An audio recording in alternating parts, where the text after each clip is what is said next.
Hey everyone, welcome back. Today I'm going to show you how to use a super powerful but often overlooked feature inside Power BI, and that's Q&A. By the end of this video, you'll be able to ask natural language questions in Power BI like show me total sales by category, and instantly get the answers you need visualized the way you want. Whether you're just getting started or maybe you've always stuck to more traditional report building, this is a game changer you definitely want in your toolkit. So let's dive right in. First, let's quickly talk about what Q&A in Power BI actually is, because this is where the magic starts.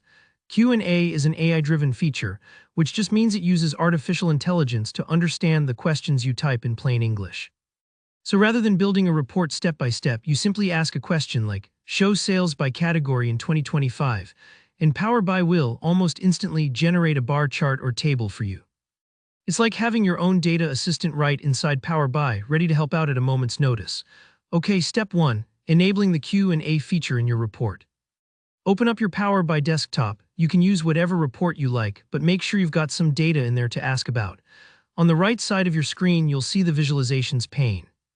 Look for the Q&A visual. The icon looks like a little question mark inside a speech bubble. Go ahead and click on that, then drag it out onto your report canvas, just like you would with any other visual. Don't worry if this feels a bit new. Think of this as adding a search box just for your data. If you've ever used Google, you're going to feel right at home. Now for step 2, let's actually ask Power BI a question.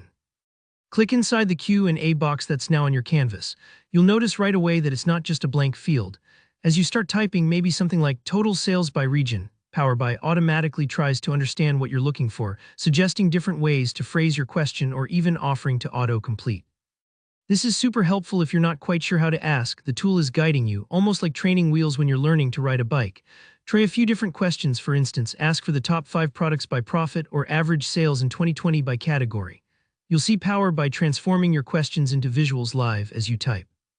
If it takes a second, that just means it's working behind the scenes to find the right data for you.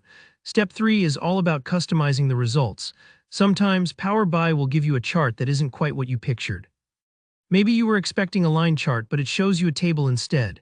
No worries, just keep talking to it. You can say things like as a line chart or as a table, tacked right onto the end of your question. It's a bit like telling a friend, hey, show me this info, but can you do it as a pie chart instead? And if you end up with a visual you love, don't forget, you can pin that Q&A result straight to your dashboard in Power BI Service. This means next time you come back, your favorite answers are front and center, ready to go. And that's it, you've just unlocked some serious analytical superpowers with Power BI Q&A. I hope you found this intro helpful.